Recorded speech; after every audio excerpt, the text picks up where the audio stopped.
বন্ধুরা, আশা করি সবাই অনেক অনেক ভালো আছেন। আজকে আমরা ইউরোপ মহাদেশের একটি সুন্দর দেশ গ্রিস সম্পর্কে জানব। গ্রিসের সরকারি নাম হেলেনিক রিপাবলিক। দেশটি ইউরোপ মহাদেশের দক্ষিণ পূর্ব অংশের একটি দেশ, যা বলকান উপদ্বীপের একেবারে দক্ষিণ প্রান্তে অবস্থিত। এর উত্তরে বুলগেরিয়া, সাবেক যুগোস্লাভিয়া প্রজাতন্ত্রী মেসিডোনিয়া ও আলবেনিয়া অবস্থিত। গ্রিসের পূর্ব দিকে আছে তুরস্ক। এর মূল ভূমির পূর্ব ও দক্ষিণে রয়েছে এজিয়ান সাগর, আর পশ্চিমে আইওনিয়ান সাগর। পূর্ব ভূমধ্য সাগরের উভয় অংশে গ্রিসের বেশ কিছু দ্বীপ রয়েছে। এছাড়াও এটি ইউরোপ, এশিয়া ও আফ্রিকার মিলনস্থলে অবস্থিত। Socrates, Plato, Aristotle, Pythagoras, Alexander the great প্রমুখ মনীষীর সেই প্রাচীন সভ্যতার সূতিকাগার এবং উন্নত বিশ্বের অন্যতম দেশ গ্রিস। একই সাথে অতি প্রাচীনকাল থেকেই গ্রিস পর্যটকদের জন্য একটি অত্যন্ত আকর্ষণীয় দেশ। পৌরাণিক কাহিনী, ইতিহাস আর সৌন্দর্যের মিলমিশ হয়ে সেই সুদূর অতীত থেকেই মানুষের মনকে ভরিয়ে দিয়ে আসছে গ্রিস। এর ভূমধ্যসাগরীয় তটরেখা ও বেলাভূমিগুলো বিখ্যাত। দেশটিতে মোট 18টি ইউনেস্কো ওয়ার্ল্ড হেরিটেজ সাইট আছে। তাহলে বন্ধুরা, চলুন গ্রিস সম্পর্কে আরও কিছু জানা অজানা এবং প্রয়োজনীয় তথ্য জেনে নেওয়া যাক।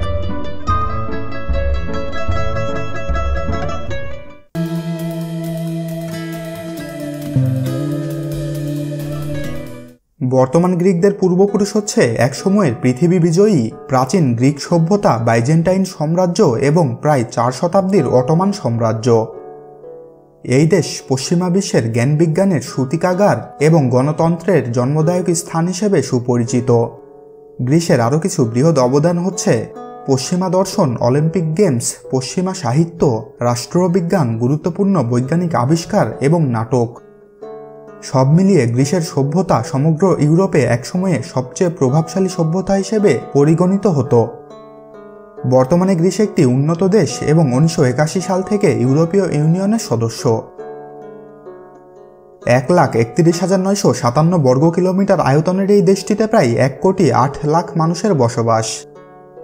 দেশটির সরকারি ভাষা হচ্ছে গ্রিক। এটি বিশ্বের প্রাচীনতম লিখিত ভাষা। ভাষাটি প্রায় 5,000 বছরেরও বেশি পুরনো। দেশটির শতকরা প্রায় 93% মানুষ খ্রিস্ট ধর্মে বিশ্বাসী। কোনো ধর্মেই বিশ্বাসী নয় এমন মানুষের সংখ্যা 4%। ইসলাম ধর্মে বিশ্বাসী মানুষের সংখ্যা 2%। প্রশাসনিকভাবে গ্রিসে মোট 13টি প্রশাসনিক অঞ্চল রয়েছে। এরা আবার সর্বমোট 54টি আলাদা আলাদা অঞ্চলে বিভক্ত। গ্রিসের রাজধানী এবং সর্ববৃহৎ শহর হচ্ছে এথেন্স।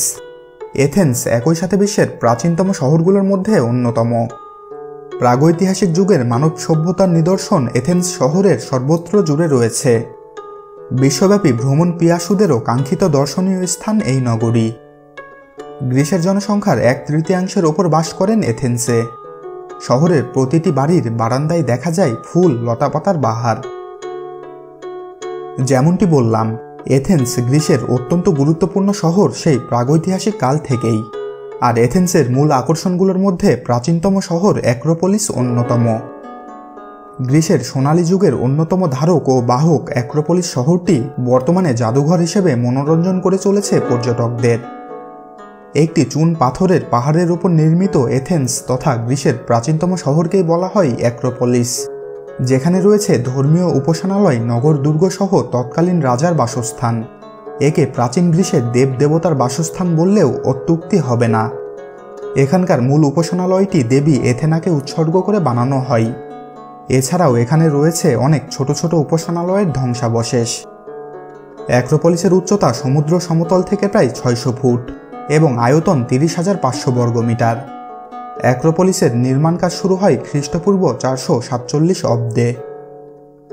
এই অ্যাক্রোপোলিস শহরে আবার আছে ইতিহাস প্রসিদ্ধ পার্থেনন মন্দির। ইউনেস্কো পার্থেননকে ওয়ার্ল্ড হেরিটেজ সাইট হিসেবে ঘোষণা করেছে। তবে পার্থেননকে নিয়ে গবেষণা এখনও চলছেই। গবেষকদের ধারণা এই মন্দির বানাতে 22,000 টন মার্বেল পাথর ব্যবহার করা হয়েছে। বিশাল দৈত্য আকৃতির 58টি পিলারগুলোতে ব্যবহার করা হয়েছে 13,000 মার্বেলের টুকরো, ভূমিকম্পেও যেগুলোর নড়চড় হবে না। ডরিক শৈলীতে তৈরি 31 মিটার চওড়া, 70 মিটার লম্বা এবং 20 মিটার উঁচু এই বিশাল মন্দির পুরোটাই মার্বেলের। একসময়ে মন্দিরের মাঝখানে ছিল হাতির দাঁত, মূল্যবান কাঠ এবং স্বর্ণ নির্মিত 12 মিটার উঁচু এথেনা দেবীর মূর্তি। তবে সে মূর্তি এখন নেই। ইতিহাসের বিভিন্ন সময়ে গ্রিস বিভিন্ন বিদেশি রাজ্যের অধীনে ছিল, তাই পার্থেনন কখনো গির্জা, কখনো মসজিদ, আবার কখনো দুর্গ হিসেবে ব্যবহৃত হয়েছে। বারবার যখন দেবী এথেনার নাম চলে আসছে, তখন চলুন তার সম্পর্কেও কিছুটা জেনে নেই। প্রাচীন গ্রিক ধর্মীয় বিশ্বাস অনুসারে এথেনা হচ্ছে শিক্ষা, সংস্কৃতি, বীরত্ব, শক্তি, যুদ্ধ, জ্ঞান ও শহরের দেবী। কথিত আছে দেবতা জিউসের মাথা থেকে এথেনার জন্ম, এবং জন্মের সময়ই এথেনা ছিলেন যুদ্ধবর্ম পরিহিতা প্রাপ্তবয়স্ক তরুণী। তার কোনো মা নেই। জিউসের সবচেয়ে প্রিয় সন্তান এথেনা। পার্থেনন দেখে পাহাড় থেকে নামবার সময় চোখে পড়বে দুটি প্রাচীন থিয়েটার, ডায়োনিসাস ও হেরোডিয়ন। 2400 বছরের পুরনো ডায়োনিসাস থিয়েটারের বিশাল ধ্বংসাবশেষ দেখে অবাক হতেই হয়। এখানে 16,000 দর্শকের আসন আছে। 1800 বছরের পুরনো আউটডোর থিয়েটার হেরোডিয়নে 1200 দর্শক আসন আছে। গ্রিসকে পাশ্চাত্য সভ্যতার জন্মভূমি বলে মনে করা হয়। খ্রিস্টপূর্ব 6ষ্ঠ শতাব্দীতে গণতন্ত্রের জন্ম দেশটির বর্তমান রাজধানী এথেন্সেই। এই দেশে যুগে যুগে অনেক দার্শনিক ও চিন্তাবিদ জন্মেছিলেন। তাদের মধ্যে সক্রেটিস, প্লেটো এবং অ্যারিস্টটলের নাম উল্লেখযোগ্য, যারা রাজনীতি ও দর্শনে পাশ্চাত্য সভ্যতার ওপর গভীর ছাপ রেখে গেছেন। প্লেটোর লেখা বই রিপাবলিক এখনও শ্রদ্ধার সঙ্গে সারা পৃথিবী জুড়ে পড়া হয়। আধুনিক অলিম্পিক গেমসেরও জন্মস্থান কিন্তু এই গ্রিস। 1896 সালে প্রথম আধুনিক অলিম্পিক গেমস অনুষ্ঠিত হয় এথেন্সের পান এথেইনাকো স্টেডিয়ামে, মাত্র 14টি দেশকে নিয়ে। 108 বছর পর আবার অলিম্পিক অনুষ্ঠিত হয় গ্রিসে 2004 সালে। তবে সেবার যোগ দিয়েছিল প্রায় 200টি দেশ। ছোট বড় মিলিয়ে প্রায় 2000-এরও বেশি দ্বীপ আছে গ্রিসে। তার মধ্যে মাত্র 170টিতে জনবসতি আছে। বেশ কিছু দ্বীপ পর্যটকদের ভিড়ে জমজমাট থাকে সবসময়। তাদের মধ্যে মিকনস এবং রোডস দ্বীপের সমুদ্রতট খুবই বিখ্যাত। প্রাচীনকাল থেকেই গ্রিকরা সমুদ্রপটু, এখনও তারা নৌবাণিজ্যে এগিয়ে। গ্রিসের ওনাসিস এবং নিয়ারকোস জাহাজ দুনিয়ায় দুই কিংবদন্তির নাম।